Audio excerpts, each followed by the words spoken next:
नमस्कार प्रेक्षकांनो, मालिकेच्या आजच्या भागामध्ये आपल्याला पाहायला मिळणार आहे की अंजलीच्या वाढदिवसाचं जंगी असं सेलिब्रेशन आहे. सगळेजण खूप आनंदात आहेत, पण त्याहीपेक्षा मोठी गोष्ट होणार आहे ती म्हणजेच राकेशचा पर्दाफाश होणार आहे. राकेशने आजपर्यंत केलेले कांड समोर येणार आहेत आणि राकेशची मात्र वाट लागणार आहे. कारण राकेशने तर आता इतका मोठा डाव आखलेला आहे की त्याने मलेशियाला पळून जायचं ठरवलेलं आहे. 50 कोटींचं लोन त्याने घेतलेलं आहे आणि ते पैसे घेऊन तो मलेशियाला पळून जाणार आहे. या सगळ्या गोष्टी घडणार आहेत, पण त्याचा डाव कशा पद्धतीने उधळला जाणार आहे ते आपण आपल्या आजच्या या व्हिडिओमध्ये पाहणार आहोत. ईश्वरी आणि अर्णवच्या हाती नक्की कोणते पुरावे लागलेले आहेत, काय होणार आहे, या सगळ्या गोष्टी आपण डिटेलमध्ये पाहणार आहोत. त्यासाठी हा व्हिडिओ शेवटपर्यंत पहा. त्याचबरोबर चॅनलवरती नवीन असाल तर चॅनलला नक्की सबस्क्राईब करा. इकडे आपण पाहतो की अर्णव आणि ईश्वरी आता डॉक्टरकडे आलेले असतात. सोबतच तारा आणि शिर्केंना सुद्धा आणलेलं असतं. मग अर्णव आणि ईश्वरी तिथं आलेले असतात आणि अर्णव, ईश्वरी ताराला आणि शिर्केला सांगतात की तुम्ही दोघांनी केबिनच्या बाहेर थांबायचं. ज्या क्षणी तुम्हाला कळवलं जाईल त्या क्षणी तुम्ही आत यायचं आहे, कारण ही रिस्क असू शकते. तो डॉक्टर कसा आहे ते तुम्हाला माहिती आहे. तो पळून जाण्याचा प्रयत्न करू शकतो, त्यामुळे आपल्याला त्याला कोणत्याही परिस्थितीत ॲट एनी कॉस्ट पकडायचं आहे असं अर्णवने ठरवलेलं आहे. आणि त्यासाठी त्याने या सगळ्या गोष्टींचं प्लॅनिंग केलेलं असतं. मग डॉक्टरकडे आल्यानंतर डॉक्टर ऑलरेडी म्हणत असतो की माझ्या पैशांचं काय झालं आहे, मला माझे पैसे मिळाले पाहिजेत, एवढंच डॉक्टरांचं चालू असतं. तेव्हा मात्र अर्णव आणि ईश्वरी तिथे येतात आणि म्हणतात की ओळखलं का? नाही, राजेश भोसले यांचे माहिती आहे ना? तेव्हा डॉक्टर म्हणतात हां बोला ना अर्णव साहेब. तेव्हा अर्णव म्हणतो की अहो तुम्हाला एक गुड न्यूज द्यायची होती. राजेश भोसले आहेत ना, ते बरे झालेत, त्यांची मेमरी परत आली. तेव्हा डॉक्टर म्हणतात कसं शक्य आहे? तेव्हा अर्णव सांगतो की हो, आणि त्यांनी मला सांगितलं आहे की तुम्ही त्यांचा ॲक्सिडेंट घडवून आणला होता. तेव्हा राजेश भोसले बरा झाला आणि त्याने असं सांगितलंय म्हणताच डॉक्टरसुद्धा खूप चालाक असतो. डॉक्टरने तिथं असलेला नाईफ उचललेला असतो, त्याचा सर्जिकल नाईफ असतो आणि तो अर्णवला मारणार असतो. अर्णव खूप हुशारीने तिथं आलेला आहे, चालाकीने अर्णव तिथं पोहोचलेला आहे, कारण अर्णवला माहिती आहे की त्याच्यासोबत दगाफटका होऊ शकतो आणि ही हुशारी अर्णवने दाखवलेली असते. आणि तेव्हा मात्र अर्णवने एका सेकंदात त्या डॉक्टरचा डाव उधळलेला असतो. डॉक्टरला कळायच्या आत तर त्याचा डाव उधळून टाकलेला असतो आणि डॉक्टरला चुलता पाडलेला असतो. तेव्हा मात्र अर्णव त्या डॉक्टरला मारत असतो. ईश्वरीला सांगतो की शिर्केला बोलव. शिर्केला आत बोलवलं जातं. शिर्केला अर्णव म्हणतो की याला घेऊन जा, आत्ताच्या आत्ता याला घेऊन जा असं तो सांगू लागतो. तेव्हा मात्र शिर्के म्हणतात की हो. शिर्केंनी आता त्याची गचंडी पकडलेली असते आणि शिर्के मात्र त्याला घेऊन चाललेले असतात. त्याच वेळेस अर्णव शिर्केंना सांगतो की याला बांधून ठेवा, अजिबात याला ठेवायचा नाही आहे. ईश्वरी म्हणते की आपण डॉक्टरांकडे त्याला पोलिसांकडे देऊया. तेव्हा मात्र इकडे लगेचच अर्णव सांगतो की नाही, याला जर का आपण पोलिसांकडे दिलं तर खूप मोठा प्रॉब्लेम होऊ शकतो, त्यामुळं आपण याला पोलिसांकडे द्यायचं नाही. ही गोष्ट राजेशला कळू शकते आणि तो अलर्ट होऊ शकतो. इकडे वल्लरी राकेशला शोधत शोधत आलेली असते. वल्लरीच्या डोक्यात एकच गोष्ट सुरू आहे, ती म्हणजे माझा पैसा मला मिळाला पाहिजे, राकेशने माझे पैसे जे आहेत ते मला मिळाले पाहिजेत, असं तिच्या डोक्यात सुरू असतं आणि त्यासाठी हा सगळा डाव आखलेला असतो. त्यासोबतच आपल्याला पाहायला मिळतं ते म्हणजे काहीही झालं तरीही वल्लरीच्या डोक्यात एक प्लॅन सुरू आहे आणि त्या पद्धतीने सगळ्या गोष्टी घडत असतात. इकडे मात्र वल्लरी विचारत असते जावई बापू कुठे आहेत? तेव्हा अंजली म्हणते की अगं ते गेलेत कामासाठी बाहेर, आणि अगं नाही, त्यांचा लॅपटॉप फाईल वगैरे काहीच दिसत नाही आहे. ती म्हणते अगं त्यांचं कामाचं होतं ना, ते ते ते घेऊन गेले आणि त्यासोबतच काही गोष्टी होत्या, ते बोलले की ह्या स्क्रॅपमध्ये टाकायच्यात. मग त्यांनी गाडी बोलवली आणि ते स्क्रॅपला दिल्या. आता मात्र धक्का बसतो तो वल्लरीला, म्हणजे या माणसाने पळून जायचा प्लॅन केलेला आहे. ही गोष्ट वल्लरीच्या लक्षात आलेली असते. वल्लरी म्हणते की नाही, जर का हा माणूस पळून जाणार असेल तर मला मात्र हुशारी दाखवावी लागणार आहे. हा माणूस पळून जाणार असेल तर मला हुशारीने बघायला लागणार आहे की याचं नक्की काय प्लॅनिंग चाललेलं आहे. हा सगळा डाव चाललेला असतो. तेव्हा मात्र वल्लरी पैशांसाठी हे सगळं करत असते. त्याहीपेक्षा वल्लरीला भीतीही तेवढीच असते, कारण राकेशकडे तिच्या विरोधातला खूप मोठा पुरावा असतो. वल्लरी म्हणते की स्क्रॅपला दिले आणि त्यानंतर तो ऑफिसला गेलेला आहे. ऑफिसमध्ये काही गोष्टी, म्हणजे घरापासून ऑफिसपर्यंत जाण्याचा रस्ता, तिथे जाऊन आपल्याला काही मिळतंय का ते बघायला लागणार आहे. या माणसाने पुरावे रस्त्यात नष्ट तर केले नसतील ना, असं डोक्यात आलेलं असतं आणि वल्लरी म्हणते की मला बघावंच लागेल. आणि वल्लरी त्या दिशेने जाऊ लागते. वल्लरी म्हणत असते की काही झालं तरीही या माणसाला सोडायला नको, तो महाधूर्त आहे आणि तो मलासुद्धा अडकवू शकतो. आणि वल्लरीने चक्क डोक्याला हात लावलेला असतो. एकतर वल्लरीच्या विरोधातला पुरावा त्याच्याकडे असतो, त्यामुळं वल्लरी हादरलेली असते. वल्लरीला कळत नाही आहे की आता करू काय आणि कशा पद्धतीने गोष्टी सोडू. ती निघालेली असते.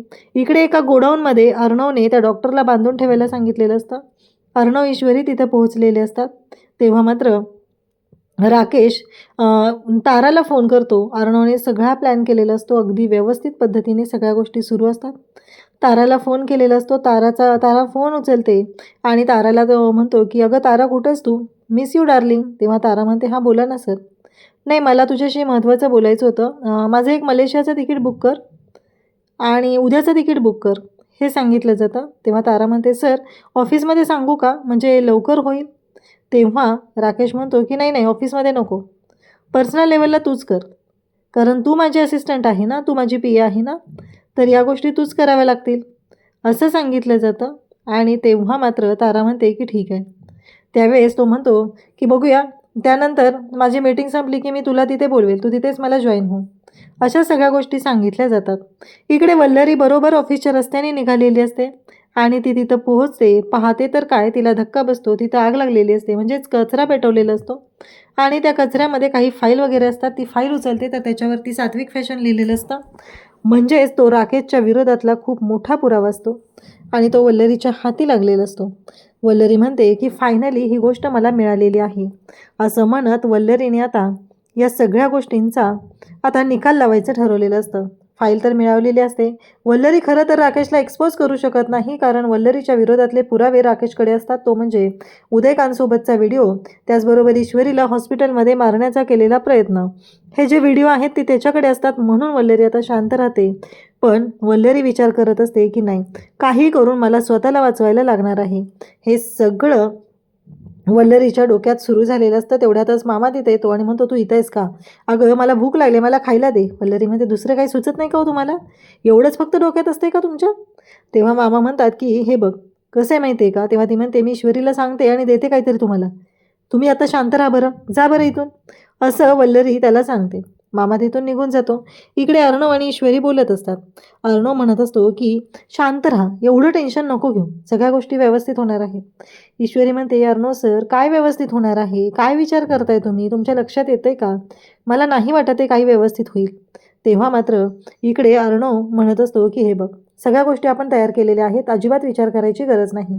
शिर्केंना फोन केला जातो. शिर्केंना विचारलं जातं डॉक्युमेंटच्या बाबतीत काय झालेलं आहे, कारण त्याने लोनला अप्लाय केलेलं होतं, तर ते कुठल्या अकाउंटला ट्रान्सफर होणार आहे, काय होणार आहे, याच्या सगळ्या गोष्टींचे डिटेल्स अर्णव काढत असतो. पण अजूनपर्यंत अर्णवला ते डिटेल्स मिळालेले नसतात, म्हणून अर्णवला काळजी वाटत असते. आता मात्र अर्णव म्हणतो की नाही, शोध घ्यावाच लागणार आहे. तेव्हा ईश्वरी गणूबाप्पाच्या पुढे जाते आणि म्हणते की "गणूबाप्पा, आम्ही त्या राकेशच्या विरोधात खूप मोठे पुरावे शोधतोय. त्याला एक्सपोज करण्याचा विचार करत आहे. प्लीज तू आमची मदत कर. प्लीज आमच्या मदतीला धावून ये." तेव्हा अर्णव म्हणत असतो की "एक गोष्ट लक्षात ठेव, काहीही झालं तरीही तो तर एक्सपोज होणारच आहे. नक्कीच त्याच्याबरोबर आणखी कोणीतरी असणार आहे." तेव्हा मात्र अर्णव म्हणतो की "पण ह्या सगळ्या गोष्टी?" तेव्हा ईश्वरी म्हणते की "हो, त्याच्याबरोबर जो कोणी साथीदार आहे त्याला पण सोडायचं नाही आहे, त्याला पण फासावर लटकवायचं आहे." आता मात्र इकडे वल्लरी बाहेर येऊन हे सगळं ऐकत असते. अर्णव ईश्वरीला सगळं कळलेलं असतं, हे तिच्या लक्षात येतं. अर्णव म्हणत असतो, "घाबरण्याची गरज नाही आहे, कारण मिस इंदोर तो डॉक्टर आपल्या ताब्यात आहे, त्यामुळं कुठल्याच गोष्टींसाठी घाबरण्याची गरज नाही."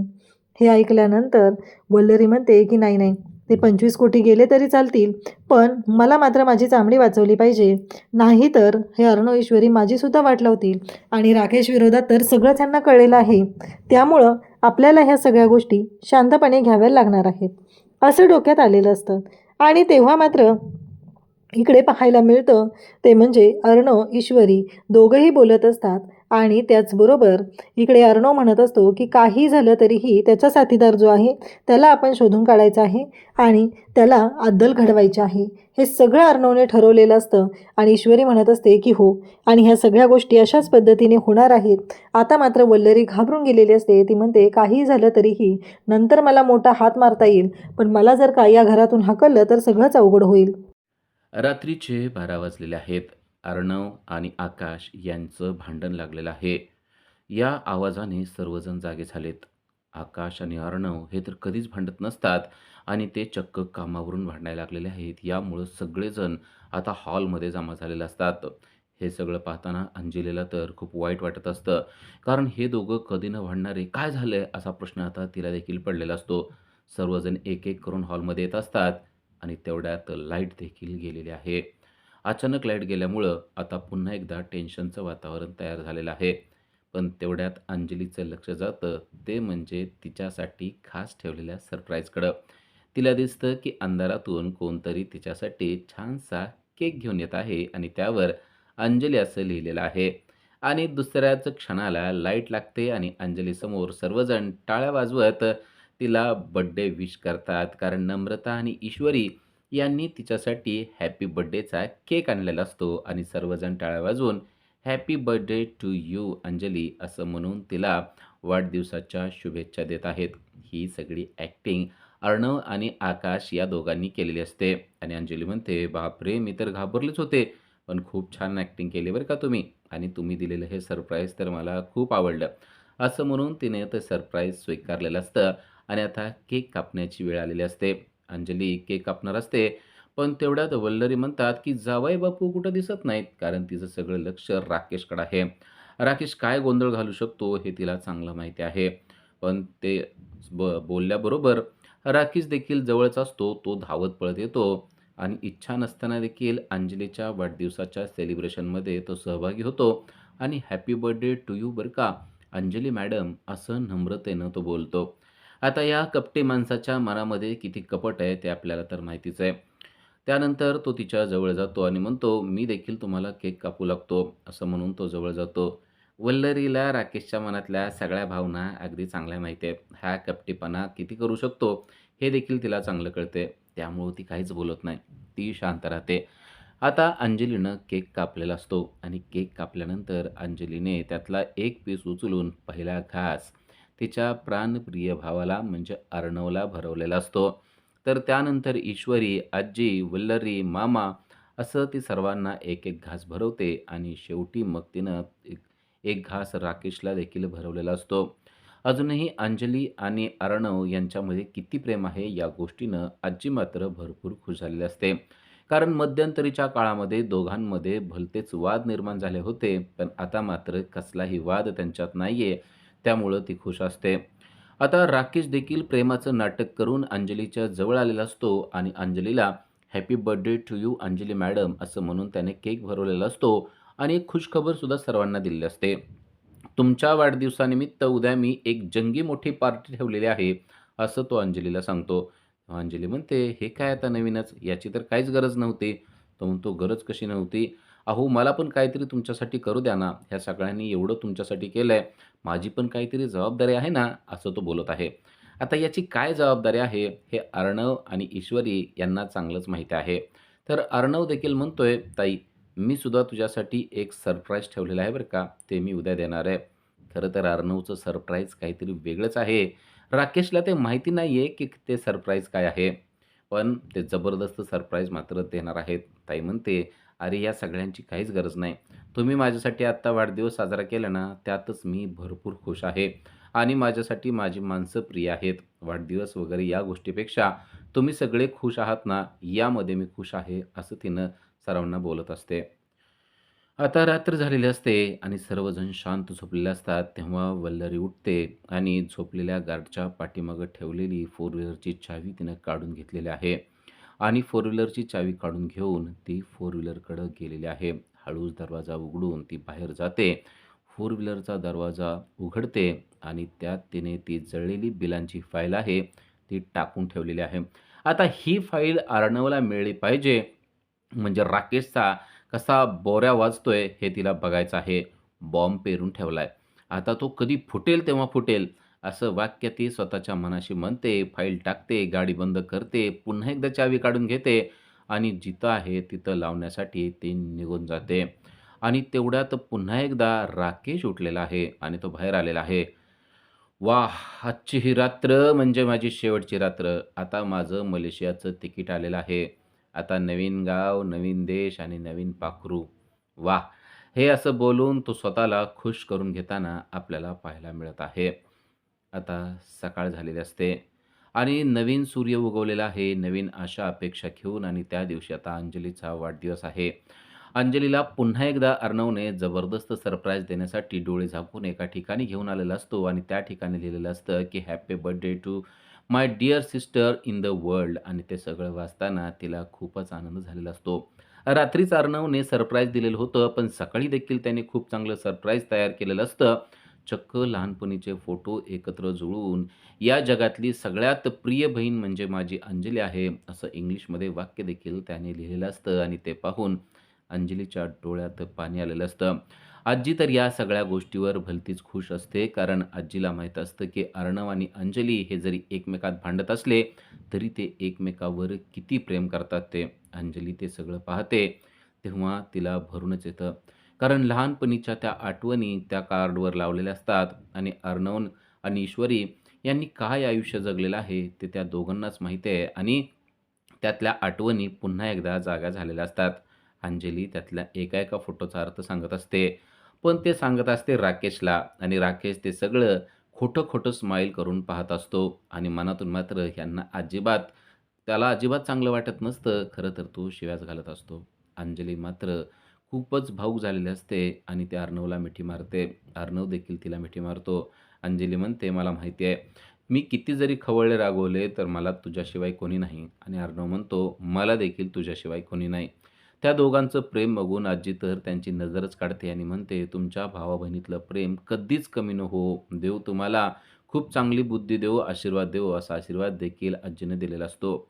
आता अंजलीच्या एक वस्तू देखील अर्णवने जपून ठेवलेल्या असतात. त्या देखील तेथे ठेवलेल्या असतात. अंजली पाहते, तिची लहानपणीची बाहुली देखील अर्णवने तेथे ठेवलेली असते. आजचा दिवस त्याला मेमरेबल बनवायचा असतो. ती बाहुली पाहते आणि म्हणते, "अर्णव, हे अजून तू जपून ठेवलंयस? अरे कधीच आहे हे?" अर्णव म्हणतो, "मग मला तुझ्या सगळ्या आठवणी जपायला आवडतात, तुला माहिती आहे ना? म्हणूनच तर मी जपून ठेवलेलं आहे." अंजली त्या बाहुलीला पाहते आणि त्यानंतर अर्णवने एक भावूक असं ग्रीटिंग तिच्यासाठी तयार करून दिलेलं आहे आणि त्यावर लिहिलंय, "माझी प्रिय बहीण अंजलीताई, मला ना तू या जगातली सगळ्यात प्राणप्रिय आहे. मला माहिती आहे, की काही गोष्टी ज्या आहेत त्या फक्त मी तुला आणि तुलाच शेअर करू शकतो. आपण दोघांनी कसा काळ घालवलेला आहे ते आपल्या दोघांनाच माहिती आहे. माझी बहीण किती प्रिय आणि किती चांगली आहे ते मला माहिती आहे.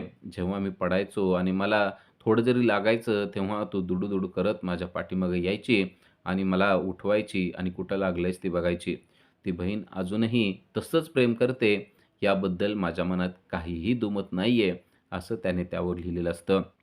ते सगळं वाचताना अंजलीच्या डोळ्यातून टचकन पाणी येतं. तिला कळतं, की अर्णव अजूनही आपल्यावर किती प्रेम करतोय. तिला कळतं, की आपण अर्णवला किती वाईट बोलत होतो, पण अर्णवच्या मनामध्ये मात्र किती चांगल्या गोष्टी आपल्याविषयी आहेत. त्यानंतर ती पाहते, की एका कागदावर ₹10 ची नोट देखील चिटकवलेली असते, की जी नोट अर्णव आणि अंजली यांनी पहिल्यांदा कमवलेली असते. ती नोट सर्वांना दाखवत देखील असते. ही नोट आम्ही आईच्या समोर ठेवलेली होती. त्यानंतर त्या दोघांनी केलेलं एक बुक देखील तिनं सर्वांना दाखवत असते आणि ते दाखवत असताना तिच्या चेहऱ्यावर कमालीचा आनंद असतो. उद्याच्या भागामध्ये आपल्याला पाहायला मिळणार आहे, की कपटी राकेशनं त्याचा डाव साधलेला आहे. त्याने घरामध्ये सर्वत्र विषारी धूर पसरवलेला आहे. स्वतःने मात्र नळकांड घालून बसलेला आहे आणि सर्वांना बेशुद्ध पाडण्याचा त्याचा प्लॅन आहे आणि त्याच्या त्या धुराच्या वासाने सर्वजण बेशुद्ध पडत चाललेले आहेत. हॉलमध्ये जेव्हा अंजलीच्या भरगच्च कार्यक्रम ठेवलेला आहे, त्यामध्ये एक-एक करून बेशुद्ध पडत असतात आणि सगळे बेशुद्ध पडल्यावर कपटी राकेश हा ईश्वरीच्या जवळ आलाय आणि तो तिच्या हातावरून हात फिरवत, "माझ्या इंदोरी जिलबीला आता शेवटचा गुड बाय म्हणायची वेळ आलेली आहे," असं तो बोलत आहे. स्वतःच्या तोंडावरचा मास्क काढून तो ईश्वरीच्या जवळ जातो आणि म्हणतो, की "आता तुला शेवटचा किस." असं करून तो तिच्या जवळ जाऊन किस घेणार असतो, तेव्हा तिने डोळे उघडलेत आणि त्याच्या खाडकन मुस्काटात दिलेली आहे आणि आता राकेशचा पर्दाफाश झालेला आपल्याला पाहायला मिळत आहे.